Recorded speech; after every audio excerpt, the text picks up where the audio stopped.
Welcome, friends. Today,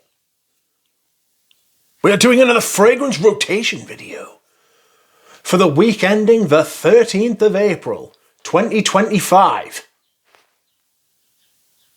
Tremendous. That is right, my friends. Once again, I am back this time with another fragrance rotation video. And it has been another pleasant week. The weather has been nice. It's cooled down a little bit from the week before, but the sun has been out, the guns have been out. Everything has been fantastic, you know? So, we will see what you think of my selection. It's been hard to wear some spring fragrances because it's been much more on the warm side. But not to worry. We will start at the beginning, and that was Monday. And on Monday, I wore a masculine chypre. This is Homme de Grey. I love this. This was made by Gerard. It was released at the wrong time. I think it came out in 1985, I want to say. But it's fresh. It's got this bergamot top, quite citrusy, piercing, fresh. And then in the mid, you've got stuff like jasmine, neroli. And then in the base, you've got sandalwood, musk, amber. It's got this kind of... It's a smoke moss fragrance, you know. I kind of always describe this fragrance as the right fragrance at the wrong time. About 10 years out of date. A bit like Coriolan by Guerlain. If they'd released it 10 years before, it would have been much more revered and regarded as a classic. Even though I regard it as a classic, nobody else seems to, so bollocks to them. I love this bottle. It's very ergonomic. I love the sprayer. The sprayer makes us feel good. When I spray it on, I'm like, it works, you know? Very discontinued now, though. And you can see I've used quite a lot. That's a 75ml bottle, I want to say. 75 mils, and they did 125ml as well. Just smells really good. Fresh, but deep and rich and smoky oak moss. No leather, though. So it's not like... It's a little bit like Smalto Pour On, but not quite. And I really like that kind of fragrance, as I'm sure you're aware. You know. Okay, next up is a fragrance that I have rediscovered. This has been a revelation for me so far this year. And I've had it for ages because I knew I liked it, but I thought it was one of those fragrances that I liked the smell of, but didn't really care for wearing until I forced myself to wear it a few weeks ago, 2 or 3 weeks ago. And ever since then, I've worn it every week since, and I will continue to do so. This is Incense Rose by Tower. Fucking amazing. Absolutely amazing. The rose is absolutely gorgeous in it. It keeps it from getting dry and too acrid. There's an outrageous, I think it's mandarin or clementine, like one of those sort of things in it as well, which goes really well with the rose, strangely. It has the big incense. It's not as harsh or as biting as the incense in Incense Extreme, which to me smells like a petrol fire, you know. I get a lot of hydrocarbons from that fragrance. This is much more tame and relatable and pleasant. And in the base, for the first time last week, I actually smelled the Tower DNA. I smelled that iris, carrot seed, cardamom, myrrh, cedar kind of thing that Tower has made very famous in Lead Desert Marocain and Lone Star Memories and all the other Towers that you know and love. I finally got it, and I'm absolutely in love with this at the minute. It is incredible. I love it. I think we should make Tower great again, you know, bring him back. Okay, next up is a fragrance which doesn't need any extra plaudits because it has had many over the last nearly 70 years. And this is Vetiver Eau de Toilette by Guerlain. I discovered something about this fragrance this week that I didn't know before. Or if I did, it was long forgotten. So it was like a re-revelation. This was relaunched in 2000.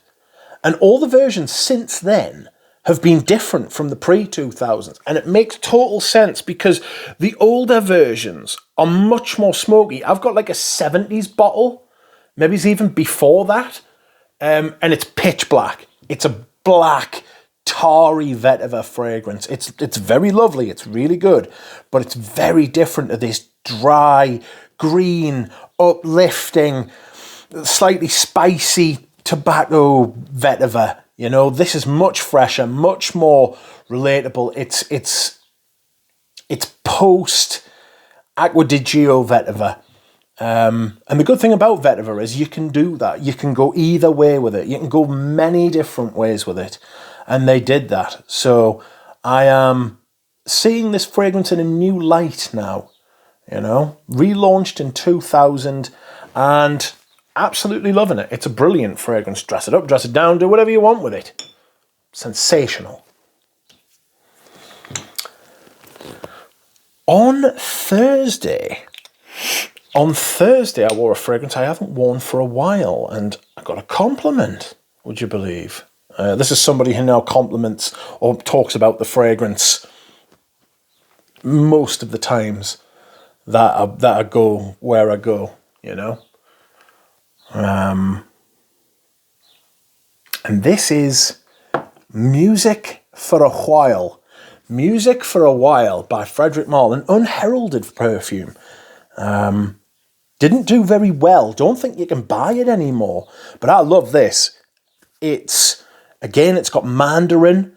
It's got like a mandarin pineapple sort of thing at the top, but it's also a little sharp.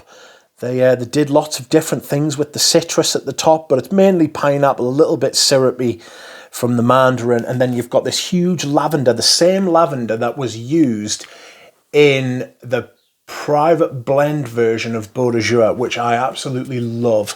Love that fragrance. And then in the base, it's got like this caramel, patchouli amber thing, which is fantastic. The performance is great as well. It really does last all day. One of the last interesting Frederic Malles for me. You know, didn't like a lot of the stuff he did after this, if I'm being honest. But,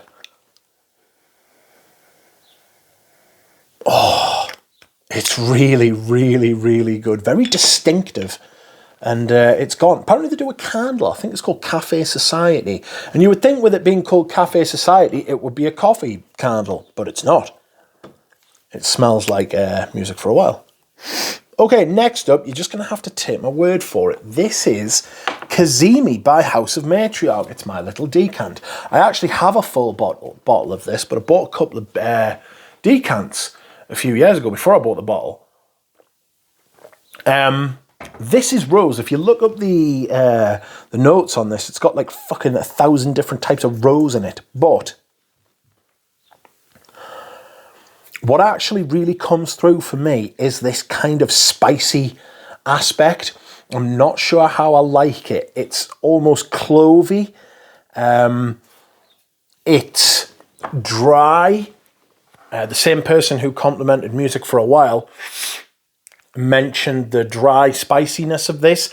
I'm not sure how I like it. I do really like this fragrance and really enjoy it, but the more time I spend with it, the more I notice that dry, spicy aspect, and I would rather get more of the rose if I'm being honest.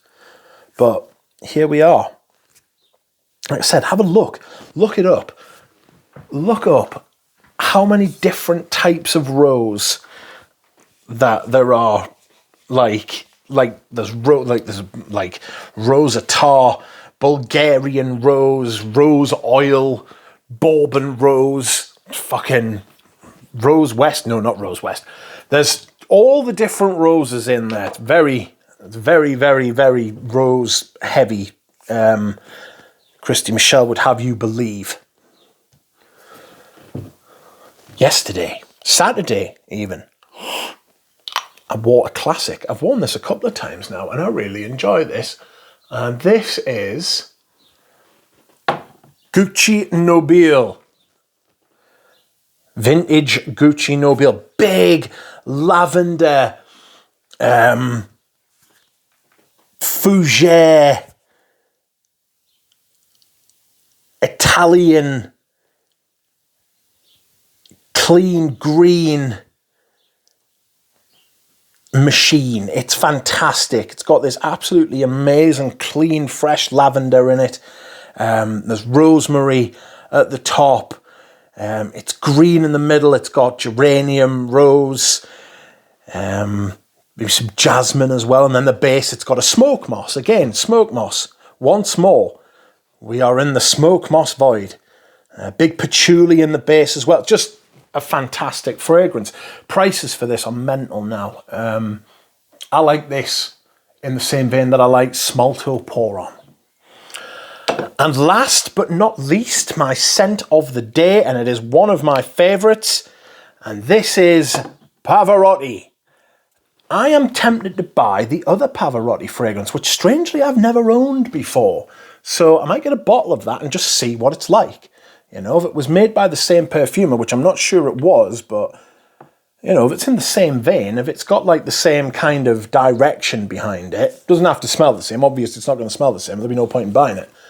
But I'm intrigued by it now. I'm intrigued by it. This is the second Sunday in a row I've worn this. I had a sneaky thought last night. I thought, perhaps I could wear this every Sunday. And I'd be at peace with that. But I don't want to get into those kind of habits where I've got to do something everywhere. I like being nimble as far as what I can wear and when I can wear it and how I can wear it, you know, within a broader structure. For me, this smells like happiness, so I wear it in spring and summer, especially when the weather's good. It's a little thick. It smells foody. It's fresh. It's just amazing. I love this shit. There are still minis out there if you want to try it, so if you can find them, go for it. But I had to back this one up quite heavily because I love it. And that has been my rotation, friends. I hope you have enjoyed it, and I will see you all again soon.